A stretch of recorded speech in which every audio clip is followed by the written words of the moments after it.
Hello and welcome to The Hardest Part, the show that unravels the stories behind the most challenging songs ever written. I'm Kieron Banerji, and on this episode I'm joined by Harry and Tim from Adult Jazz. Now, we recorded this conversation in the studio where they played a special session for us and opened up about the creative journey behind Earth of Worms, a track from their record So Sorry, So Slow.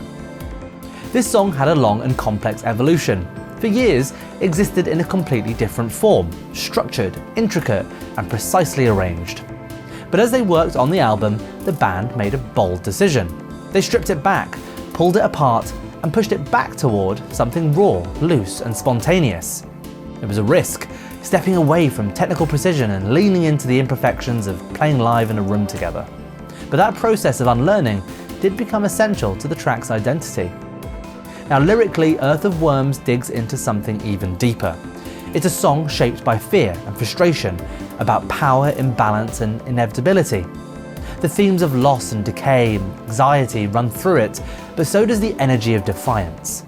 It was also a moment for the band to let go, to stop polishing and intellectualizing and instead lean into something messy, childlike, and instinctive. It's a song that changed form more than once, but in the end, Earth of Worms became a turning point, one of the quickest songs they ever recorded after being one of the hardest to pin down. Stay tuned to hear their live performance at the end of this episode, but before that, here's my conversation with Adult Jazz. The song we're bringing is called Earth of Worms, which is kind of buried in the middle of our new record, So Sorry, So Slow. Why is it the hardest part? I mean, it's a song that for a long time was completely different in its format to what you hear on the record. And I mean, I was thinking about this question and like putting it into three streams of how it was difficult. There's a kind of technical aspect, which kind of we can get into maybe. There was a compositional aspect, which is more just about like the bravery to change something that has been in a different format for years, literally years. And then just the thematic stuff and what kind of was difficult about kind of mining and where the lyrics kind of pushed for me, writing the lyrics. It required a little bit more sensitivity and self-observation than maybe it had been in the mix before then. So there's a little bit more kind of digging a little bit deeper to get it, I think. Yeah, but that was kind of a summation of why it was tricky. Yeah, so like for some years it was this quite precise cross rhythm style thing with trombone and voice and some percussion, and you get very attached to things in the studio demos.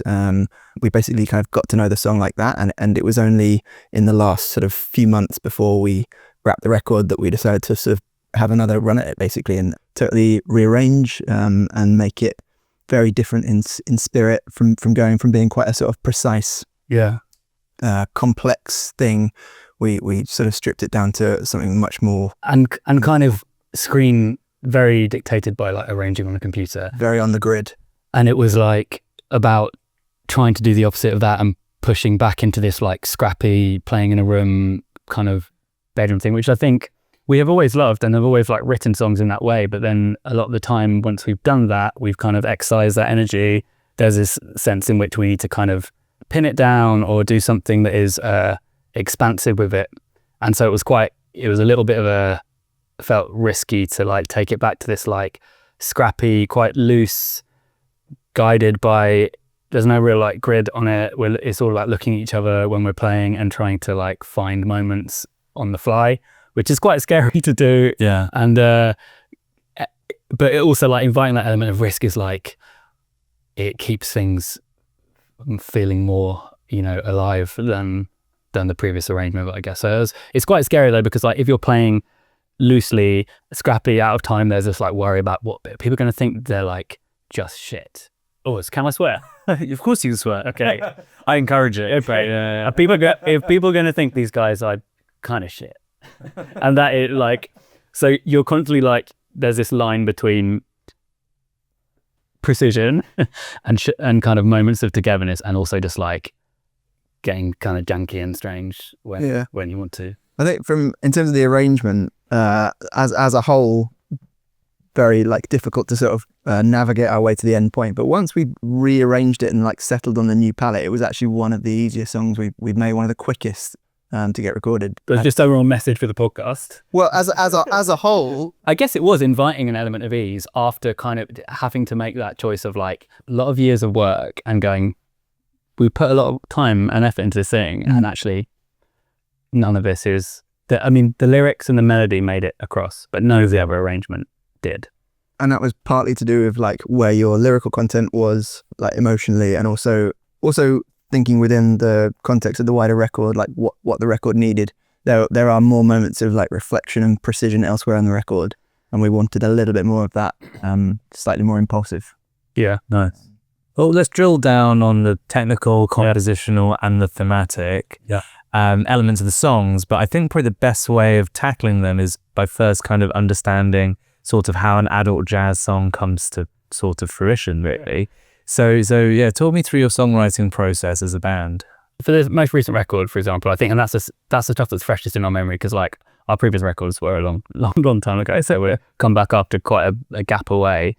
For this record, it tended to be two instruments, or a voice and an instrument, kind of playing together, kind of jamming, I guess, is not a very lovely word to use, but I guess generating ideas and recording those performances, often off the grid, often kind of just, visual communicating about moments of entry, or when the thing stops or when it starts, and then taking that recorded version of that into like software, I guess, and then kind of building layers upon top of that. But then you end up with this kind of spine of a song that is like quite crooked or strange in how it pushes and pulls, and that can kind of lead to quite a long period of time of like noodling on a computer. I've always wondered this because, it must be very hard for you to write in isolation when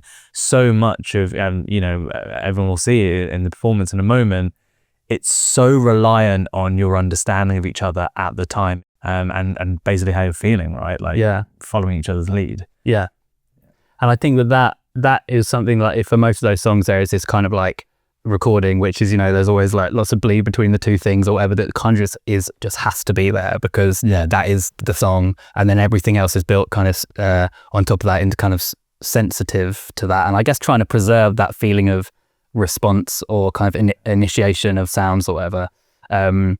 But yeah, so I think it often starts with playing in a room, to answer your question, I guess, playing in a room together, coming up with an idea that feels interesting or fruitful, and then kind of stopping just before the moment of pegging it down, right, and then recording. And so that's still, and in that part of the process, there is also like there are weeks and sometimes months of getting attached to phone recordings, and there are little tiny moments or quirks or mistakes that then you sort of weave in and try to replicate next time. And week on week, that's just like a sort of process of building moments from those early demos. And I remember someone was talking about like Mark Hollis and Talk, and I kind of wasn't super familiar with their work really. I have since really like loved Mark Hollis's solo stuff as well. But there's a lot of like playing takes over and over again, and just like waiting for little moments of imperfection or strangeness, and then kind of like building up with those blocks. But it's hard. I guess we don't really know. It feels like there's these two like conflicting parts to it really, which is, one is it's preserving this kind of live, flexible, kind of raw thing, and then one is this desire for like more precise arrangements or whatever. And I think like all songs kind of have both threads in them. But for this song, we started right at one end of the spectrum and ended up right at the other. Basically, yeah. It was like started very precise, very like kind of noodly, like time signatory, kind of boring, and ended up in a more like fluent place, I think. Talk us through that process, and what were the real challenges when starting to put this down on paper, really? I think that one of the big challenges was matching where you were lyrically, and finding a spirit and a newer palette that matched that fear and anxiety. And you've talked to us about like petulance as well. Yeah, I feel like in my three streams, there's a lot of cross bleed between the technical, compositional, and thematic for sure. But I think composition maybe we've touched on a bit more. So there was this rhythm,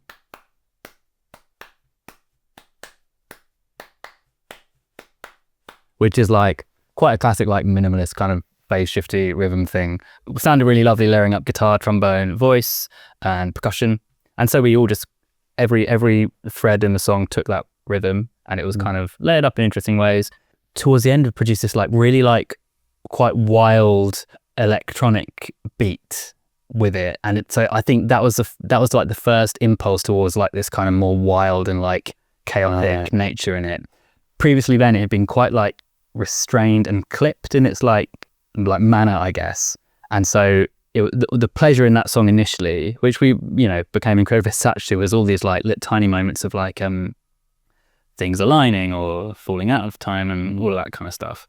But in terms of, it's interesting like thinking aloud there. I do think that the moment we realized it needed to kind of fall apart a bit more than it had was Tom created this like kind of slightly distorted like flailing electronic beat thing that like it presented this thing like, hey, this is in here, and we were like, but it kind of was the ages. I was like trying to like match it to the first part of the song. And I think in previous times we've kind of found ways to like meld disparate parts, but this was a time when maybe there was like kind of alluding to that thematic thing. Maybe there felt like a bit more kind of anger and fear in the songwriting process, which drew me and drew us to that like wilder character. And then it just felt like this stuff before is too polite and precise and choreographed. And choreographed is a really good word. It felt like really organized. And I think that was a seed that said like, okay, what if we took this back to like how because we've been like writing music together for over a decade, like longer than that. And when we first started playing As You Do, it's kind of a lot of inner room, guitar, drums, that kind of thing. And it was nice to kind of revisit that initial kind of sparky feeling when before the strictures of like software or perception, what you think you should put forward and go back to like that basic thing. The thing that really comes over in the track, you know, the first time I heard it, it was like, it took me by surprise. You know, like there was nothing expected about where the next place to come from was. Yeah. I think that's, you can certainly tell that when you listen to it. That's good to hear. Yeah, because I think we like buried it in the middle of this record. Like it initially came from one really long piece of music, which was then segmented into 3 songs on the record: Dusk Song, Earth of Worms, and No Century following it. And it came out of this like very long jam with like trombone. I've used that word again. What can I say? Generative session. I actually prefer jamming to generative session. Right, yeah. Okay.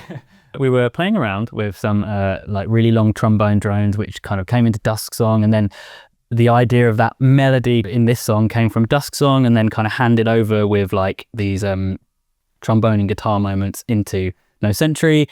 And so as a composition, it was this really like big offering. It was probably a bit intense, like probably like 15 minutes of music, maybe more. And so it was about kind of like something to break up that slightly like more austere or serious trombone drone energy with a more like I guess flippant sounding thing maybe in the middle of it, because it like comes quite in the middle of the record, and the record is called So Sorry So Slow. There's a lot of like slowness and drone in there, which I mean reflects what we wanted to make, and we love that kind of music, but there was just this kind of needed a bit of a palate cleanser maybe in the middle, you know? Yeah. So if we move on to the more sort of thematic elements of the song now, and some of the challenges that arose there when developing the idea, I guess maybe let's sort of go to the origin of the song. You know, where did the idea? The record kind of started out as being about unsustainable relationships between people, difficult, like kind of classic fodder for songwriting. And then kind of around 2018, the IPCC report came out on the International Panel on Climate Change, and it was that like terrifying reading. And subsequent reports are equally terrifying, and nothing has changed.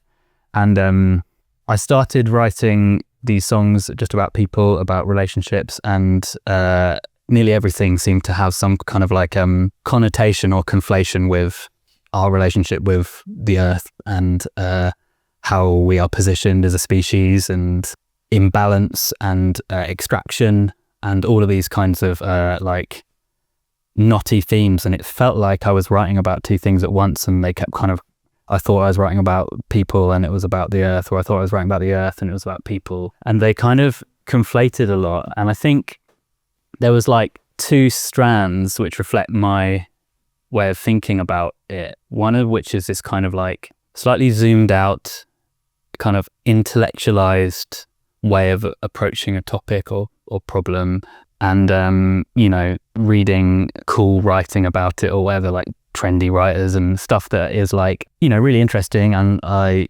like. So my sister got me onto reading like Donna Haraway, who's a really amazing thinker and writes about ecology really well, and you're reading all sorts of stuff like that, and that was an important part of the process.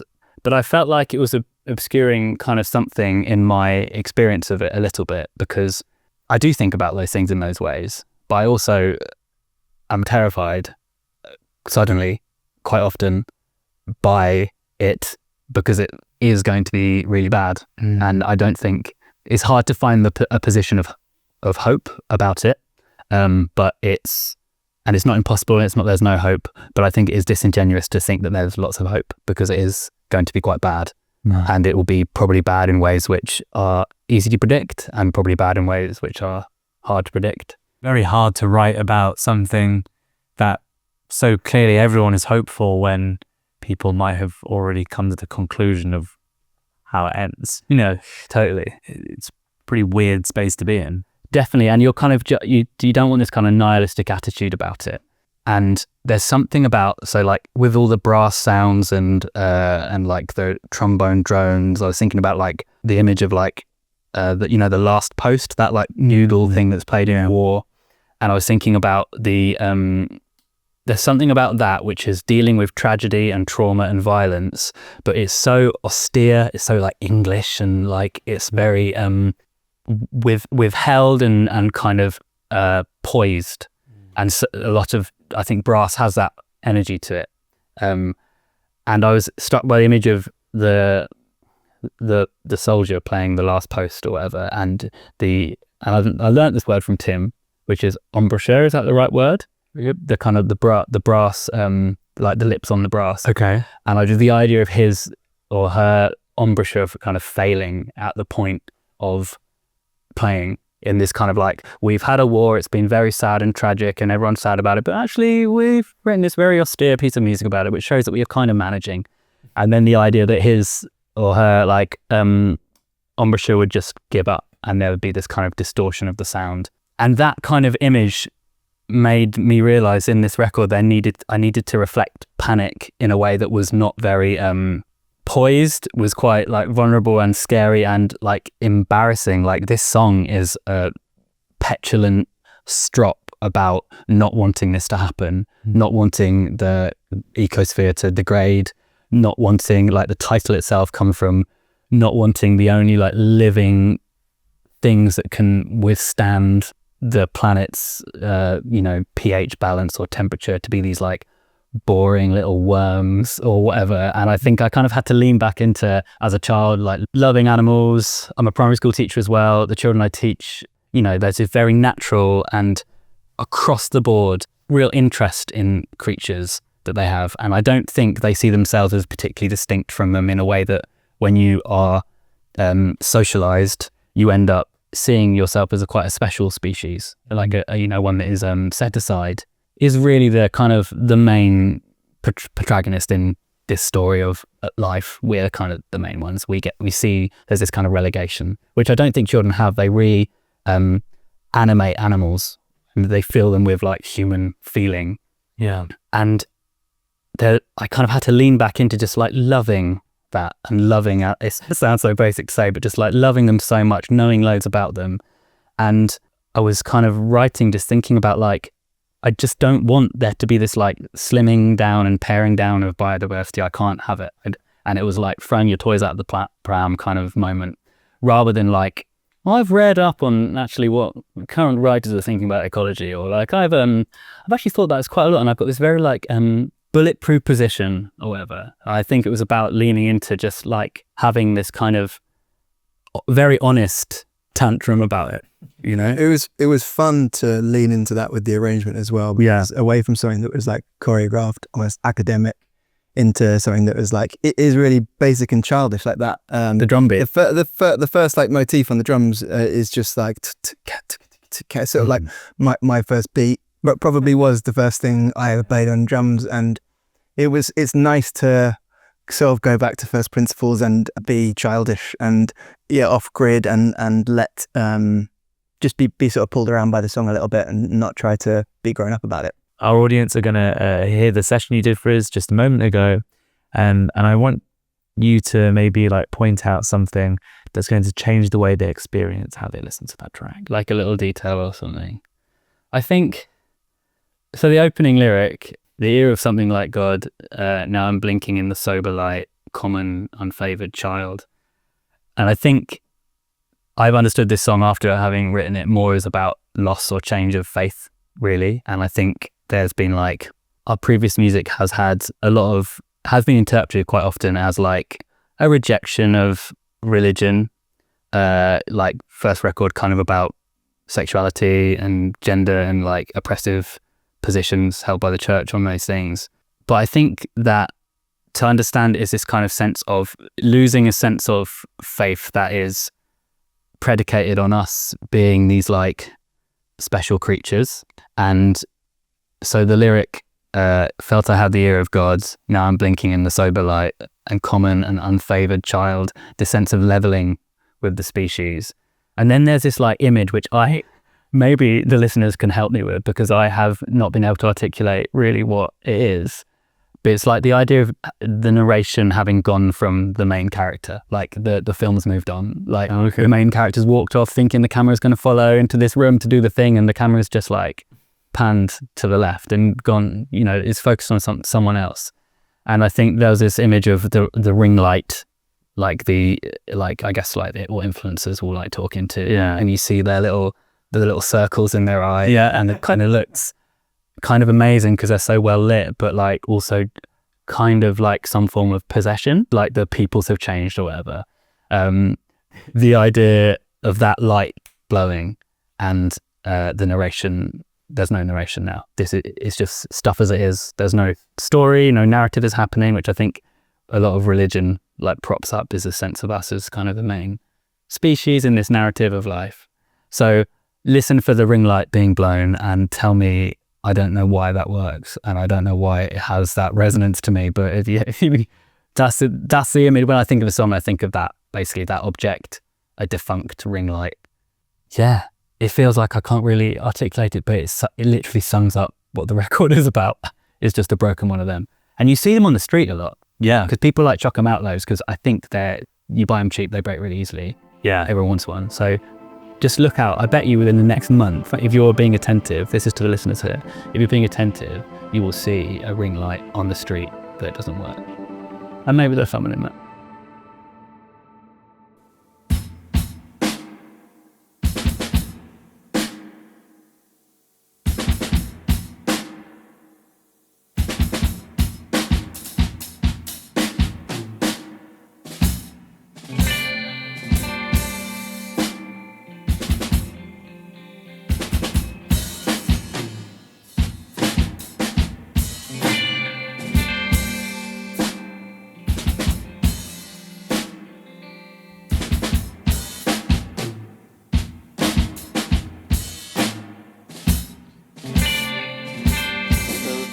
At the ear of it, ear of something like God. Now I'm blinking in the sober light, common unfavored child of a love forever one.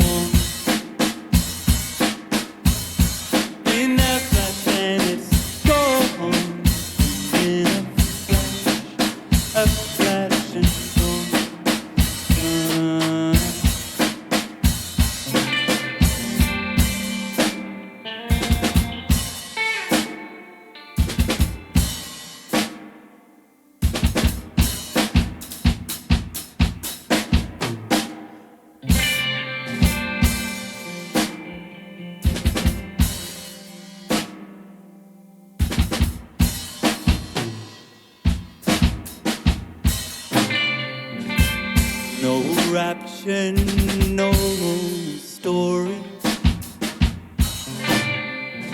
Grind bone out underfoot.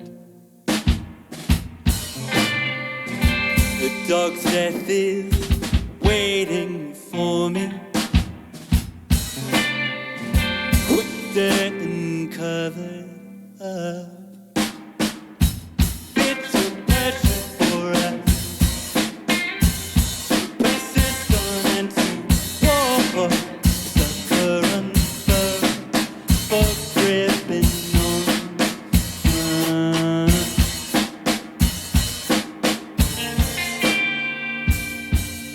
Your love once so ordinary.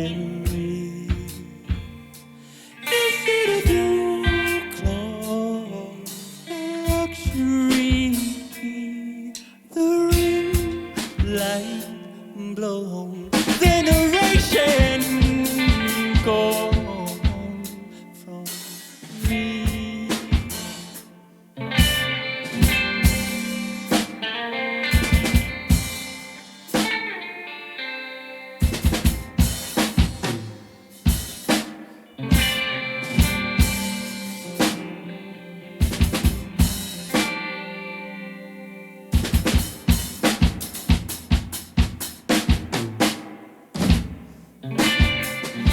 In the flashing gold, no force fit. All things into one form. Just an ethos that just ends. Enough of words. I don't want it like that. Distinction slapping flat. Sucker unfurled for gripping on.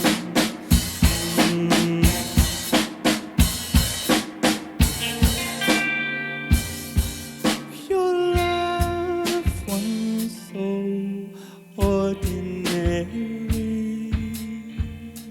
Is it a new claw, a luxury? The ring light blown, generation gone from me.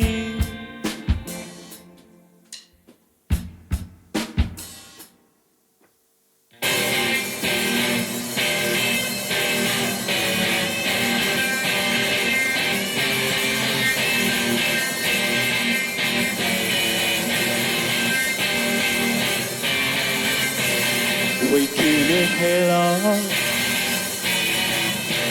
in the early light. My phone goes up. The water here I should purify.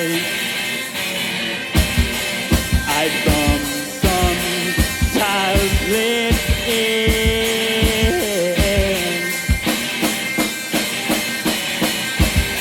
for the blisters from the fences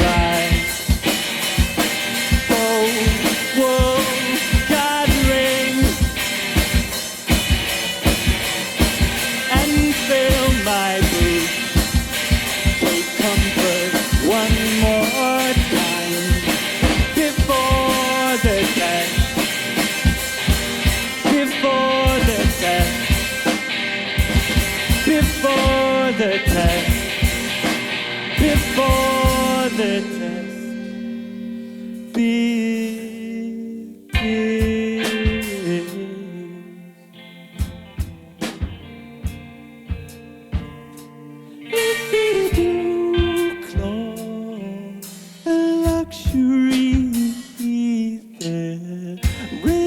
light blown generation gone from me.